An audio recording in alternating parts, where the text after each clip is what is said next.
Hello, everyone. Thank you for having us again in Sweden. Uh, as Matthias said, my name is Ido, and here with me is Danny.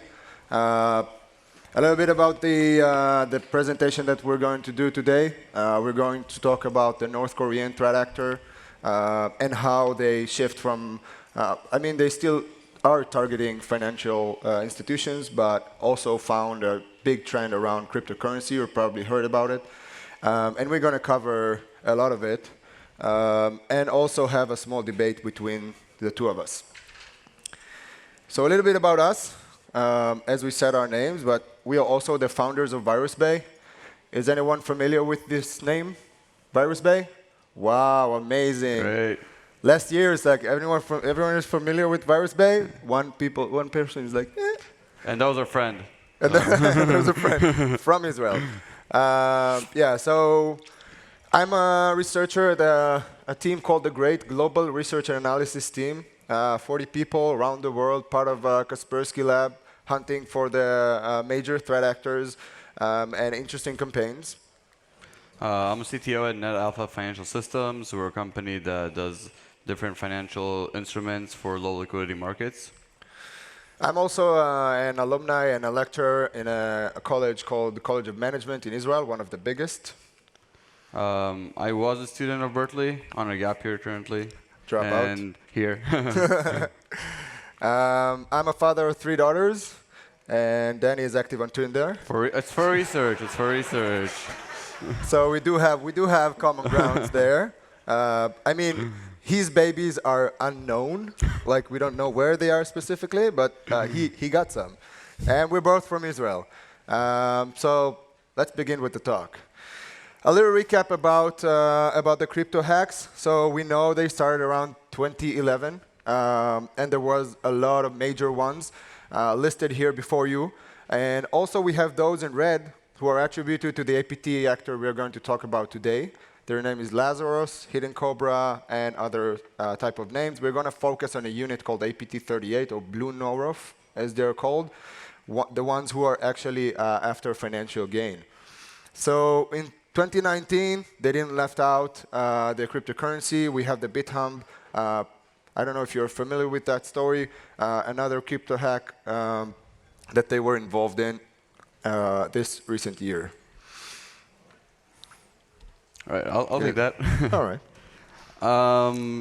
So pretty recently, we had a debate we were talking about. We were looking at all the evidence that we have from Lazarus and Blue North, and we were thinking, okay, every year this is getting worse. What's going to be in 2020? So in my opinion, after looking at all the new regulation coming out, and there was a lot, and I will wear that hat today, not a technical hat. Ido will talk about most of the samples and the evidence we found. Yeah. I will talk about most of the new regulation around crypto exchanges. So we had the debate, will it grow or will it stop? So Sink. Yeah, so who thinks it will keep getting worse? People, come on. Power to Lazarus. They're going to keep attacking cryptocurrency. Dude, it's an APT. It's All Kim right. Jong-un. He's They democratic. can always find other ways to make money. Okay. So my reason was the harder you make it, I look at it as a two-stage operation. You have to steal the money, steal the bitcoins, and then you have to cash out. Stealing it will probably stay the same. New exploits are discovered every day. Spear phishing always works. But cashing out can get harder if you have a lot of sanctions. If you can't just take 100 or 1,000 bitcoins and convert them to US dollars, you're kind of screwed. Like you stole virtual currency, which you can't. You're not going to pay a scientist with Bitcoin, right? If you're North Korea. Not only cryptocurrency related, like the Bangladesh incident, $951 million, which ended up in what? 60? Yeah. Which, ended up in like 20 in their pocket? Exactly. So in my opinion, the harder you make it to cash out, the less incentive they have to work that hard to steal the money and maybe go find new ventures. I'm just helping with the debate, so we'll have a few odds, but... So a couple of days ago, September 13, the U.S. Treasury, OFAC, the Treasury Office of Foreign Assets Control, put some sanctions on 3 North Korean groups, Lazarus, Angeniel, and Blue North, which we're talking about today. Regular sanctions that if you're affiliated in anywhere in the world or you're a bank that owns any money that belongs to it, they can freeze the assets. Will we see any impact from it? In my opinion, we won't. But the more interesting thing is the fat travel rule, which came out. I will have a whole slide about it. But we see that crypto exchanges are already starting to delist different coins. So OKX delisted their privacy coins, so like Monero and other like coins that are more focused on privacy that are untraceable.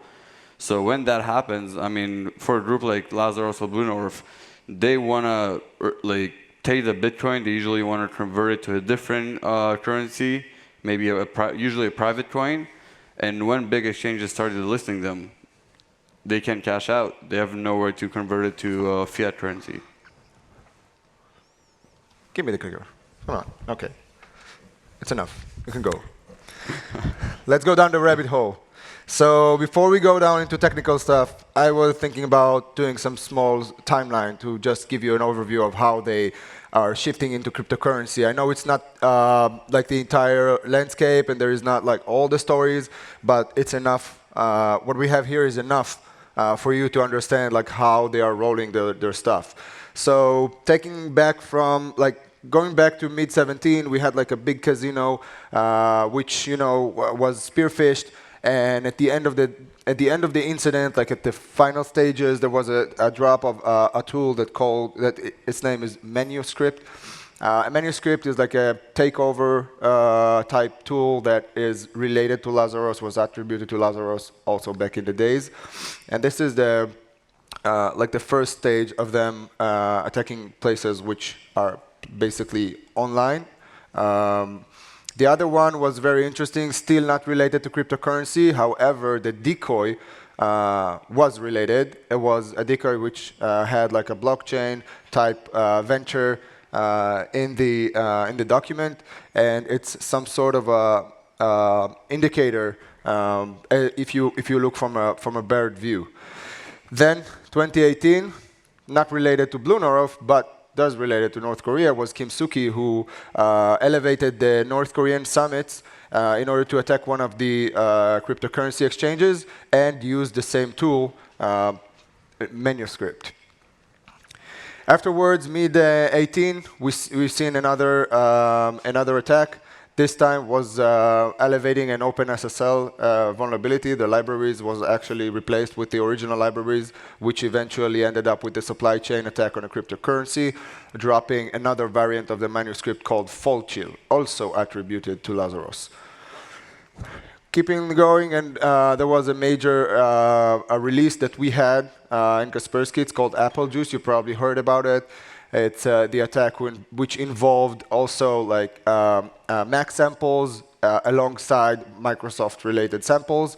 That is because we believe that Lazarus or APT actors understood that a lot of these cryptocurrency exchange companies are using Mac as well, or only Macs. So they shifted to Mac malware as well.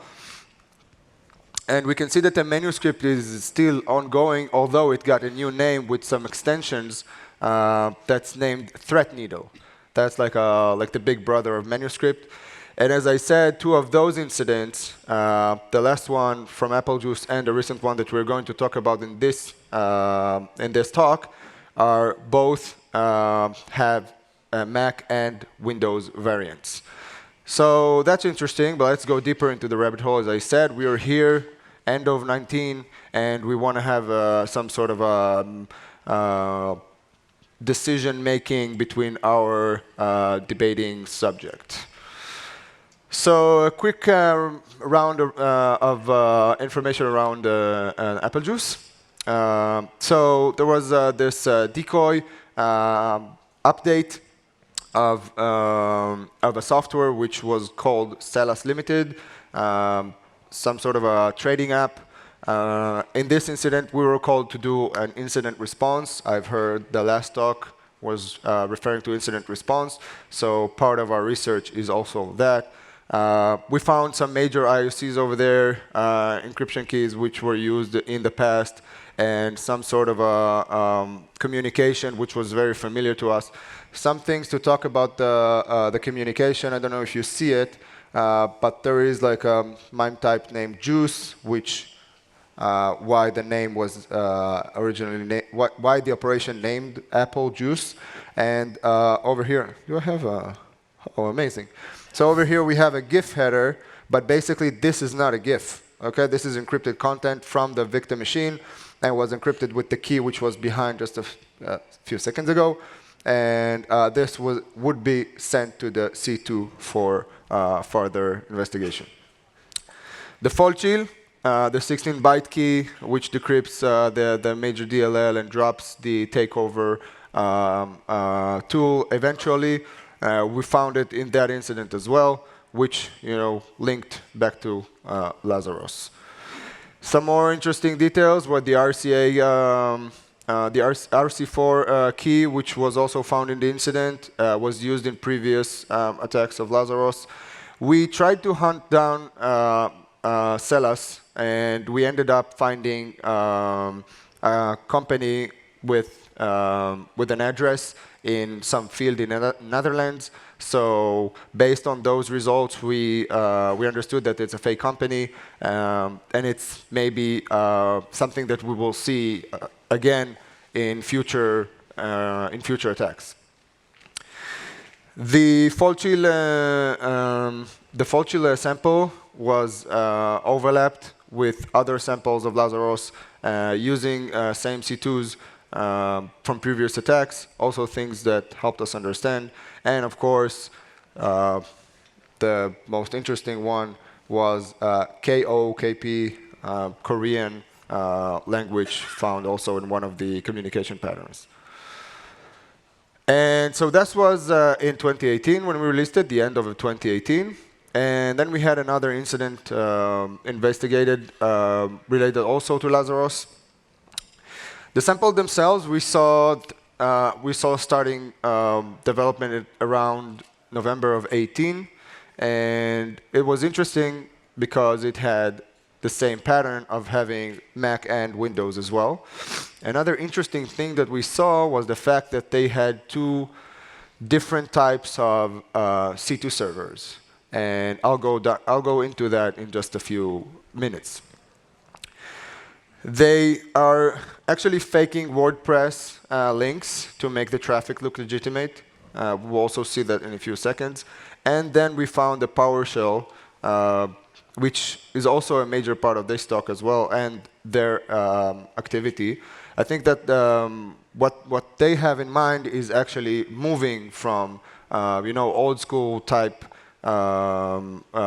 takeover to actually using extensive PowerShell scripts that are fully fledged with everything you need in order to take over a victim machine. This attack specifically was on South Korean entity. However, we know that Blue North is worldwide because we're just focusing on cryptocurrency here.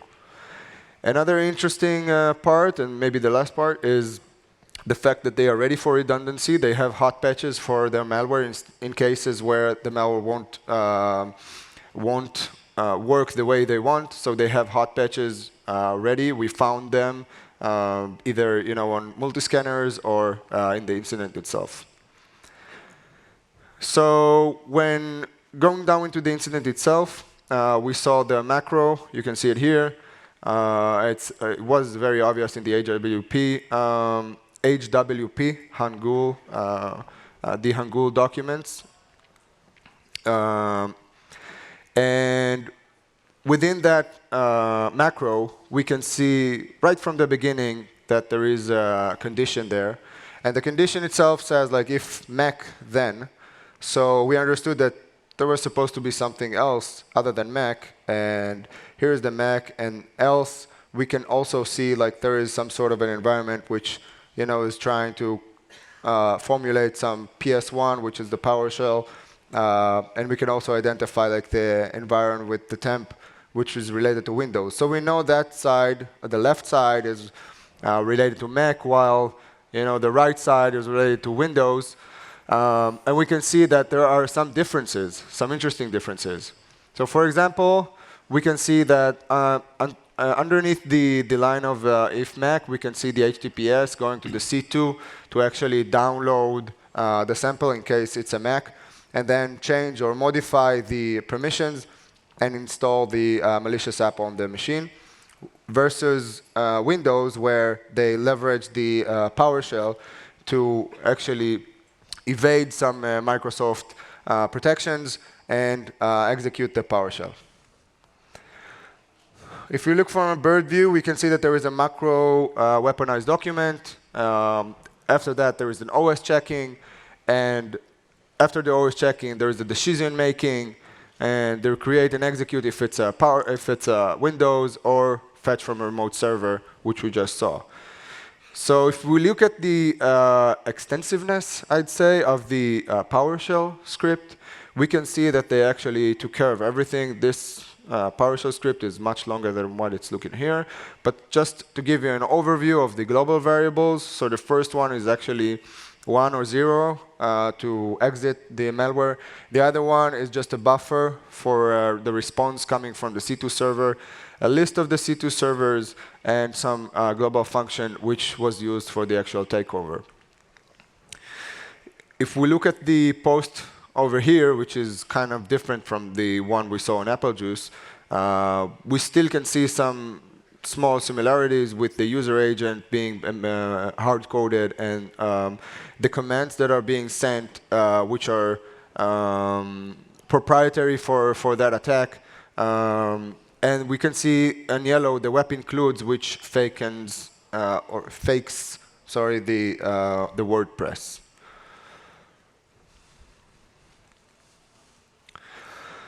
If we look at the functionality of the tool, we talked about the PowerShell. So we see that it's kind of extensive. Like, it can do almost anything, like starting from collecting basic host information to check the malware status, and download and upload files and execute system commands. That's like the perfect tool. Well, not yet, because they actually improved it. But to be honest, from investigating these type of tools, we can see, what's standing on the other side of the river.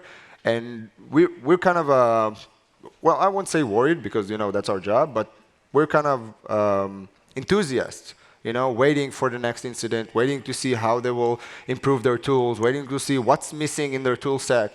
Are they going to shift into, I don't know, downloading an additional sample? Are they going to exploit a new CVE? Or are they going to find a new zero-day? And then, we're going to find it and understand, like, why are they shifting that way? Are they shifting to cryptocurrency, or it's just a decoy?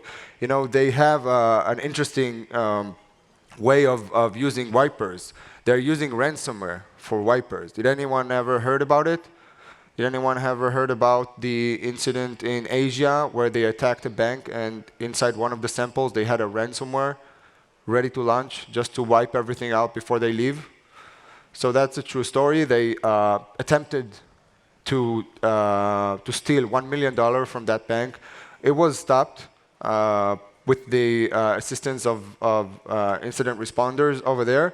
However, they had the Hermes ransomware just waiting for them to wipe everything. So it's really interesting to see how these guys are attacking the victims.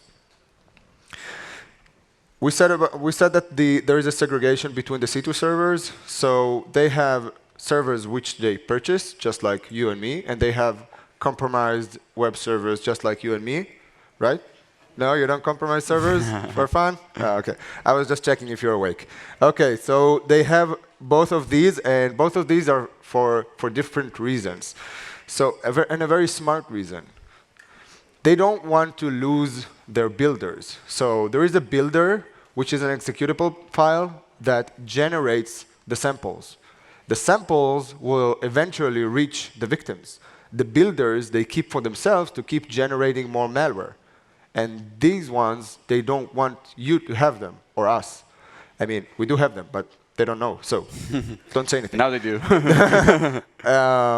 So it's pretty genius, just to have that type of segregation between the servers.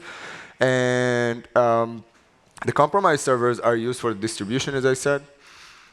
Another thing, well, that's just just an example of how they weaponize the Hangul word processor, like the office equivalent for Korea.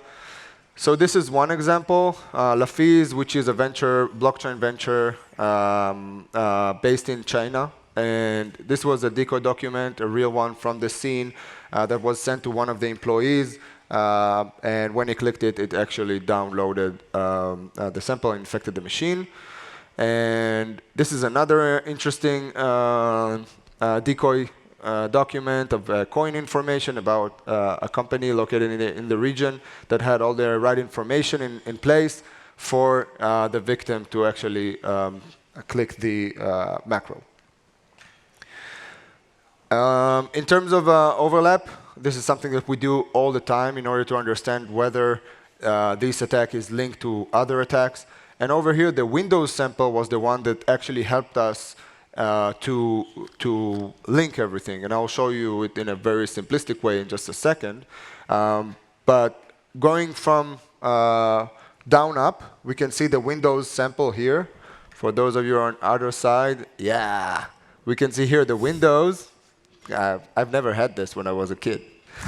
My mom didn't allow me. So two things. One, export function, okay, which is here.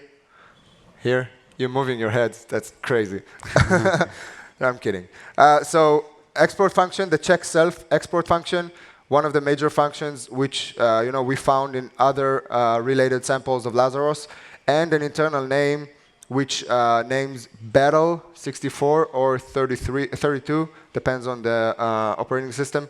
And it linked to other samples which originally came from the HWP, the Hangul word processor document, which led us to understand that this Windows executable is actually helping us to connect between previous attacks and the PowerShell and Mac malware, which we saw in that incident.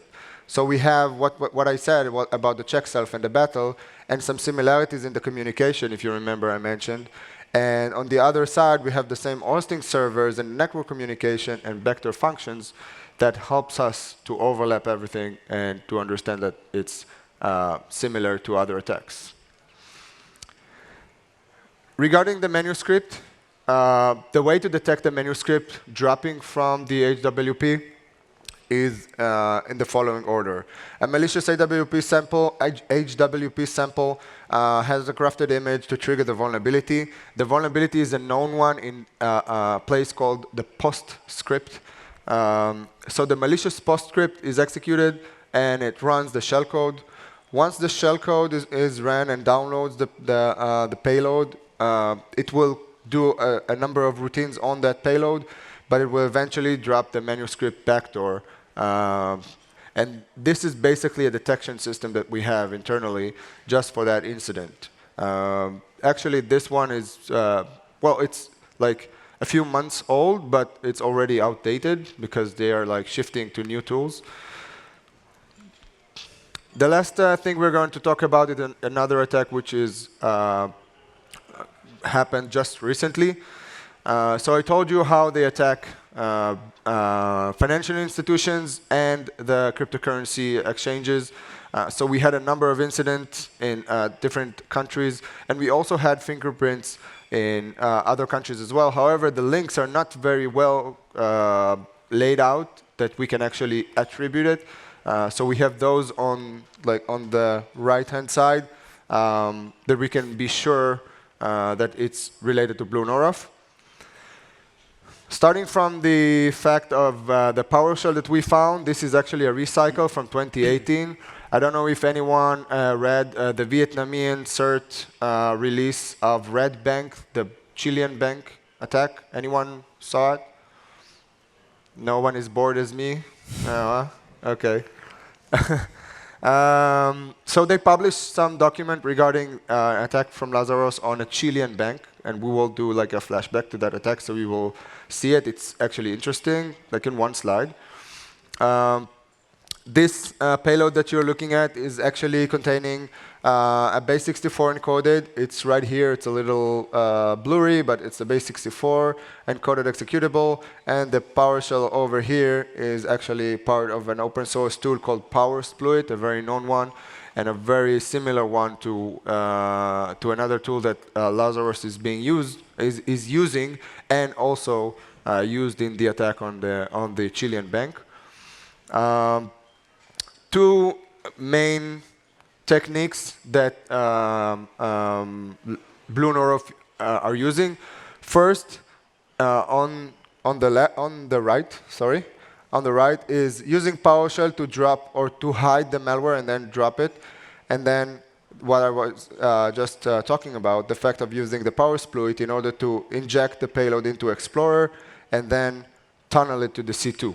So the technique on the left is the one on your right, is the one who was in use in that specific attack.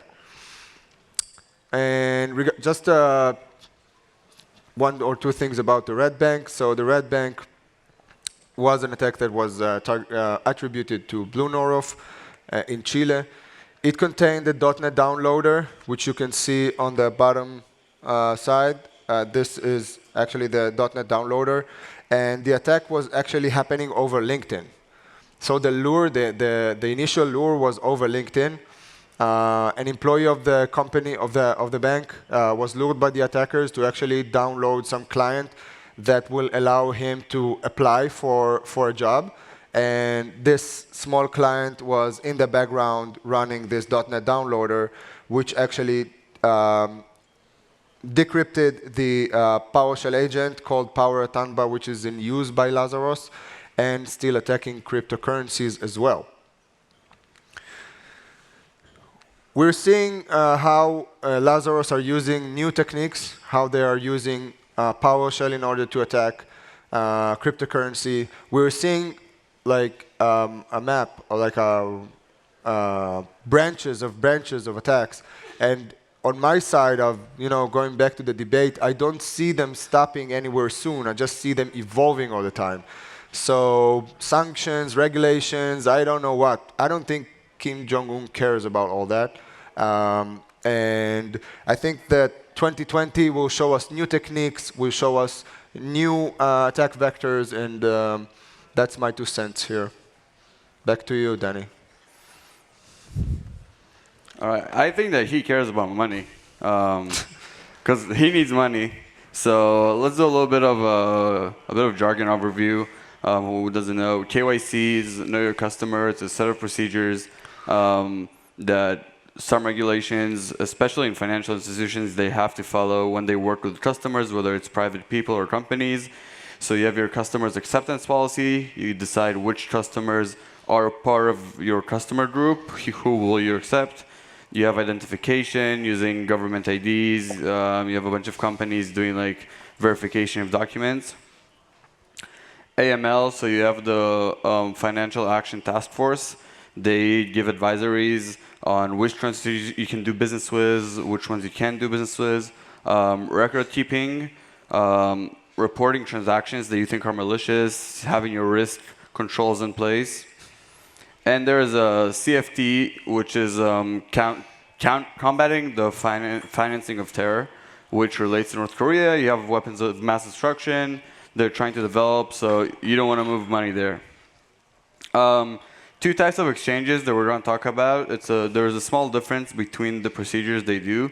So it's either fiat to crypto, which is like US dollars, euros to cryptocurrencies, or crypto to crypto. And they do have different regulations on them. Also in the regulatory area, our last talk from London, you have a link, was mostly on the intra-exchange, like inside financial crimes happening in the exchanges. This is going to be everything that's outside the exchange when you try to get the money out. So why regulation matters? We have this nice graph from CipherTrace, which shows you the red part is the amount of criminal activity, which is ransomware, malware, money flowing into exchange, the top 10 exchanges with strong AML procedures. You can see it's a pretty thin line. Most of it is legit. But here, you have the top 10 biggest exchanges with the most volume, but with the weakest or no AML. And you can see how a big part of it is criminal activity, dark web. You have miners, but you see that the legit traffic is way smaller. So we do see the growth, and you see that when there's no strong AML procedures, especially in countries that don't enforce it, you have a lot more criminal activity going there. BitThumb 2018, we were talking about it was one of the recent hacks. It was attributed to North Korea, 35 million won, which is 35 billion won, which is $31.5 million have been stolen. And if you look at where the money went, most of it got mixed, went through a bunch of mixers, but it went to Ubit. So why Ubit?